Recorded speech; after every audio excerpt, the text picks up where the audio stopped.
সবাইকে ধন্যবাদ। আমি আর্কিটেক্ট অভিদাস, আপনাদের জানাই সুস্বাগতম।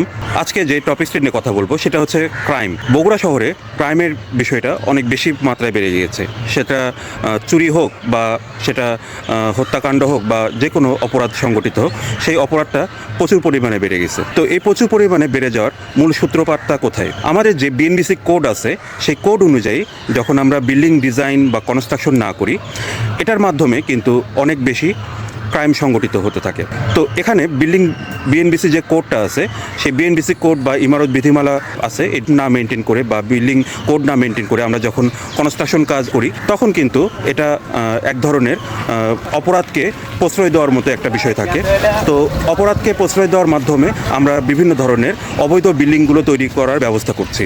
তো এই অবৈধ বিল্ডিংগুলো আমরা যখন তৈরি করছি, এটার মাধ্যমে এবং ঝুঁকিপূর্ণ বিল্ডিং তৈরি করার মাধ্যমে যখন ভূমিকম্প আসতেছে, সেই ভূমিকম্প আসার মাধ্যমে বগুড়া কিন্তু 3 নম্বর 8 কয়েক জোনের মধ্যে অবস্থিত।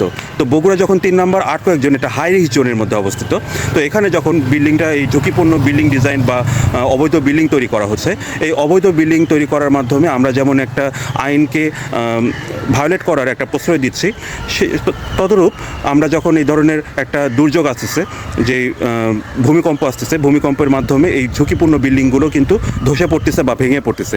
ঘটনার ফলশ্রুতিতে বিভিন্ন ধরনের প্রাণহানি, বিভিন্ন ধরনের মানুষের ক্ষয়ক্ষতি, জানমালের ক্ষয়ক্ষতি হচ্ছে।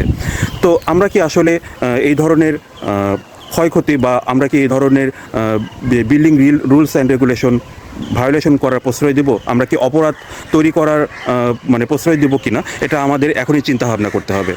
এটার ফলশ্রুতিতে যেটা হচ্ছে, আমাদের যে জিডিপি রেট, আমাদের যে বৈদেশিক যে মুদ্রার যে আহরণ, আমাদের যে বৈদেশিক মুদ্রার যে রিজার্ভ, আমাদের যে বৈদেশিক মুদ্রার যে বিনিয়োগ, এই বিষয়গুলো কিন্তু বাধাগ্রস্ত হচ্ছে।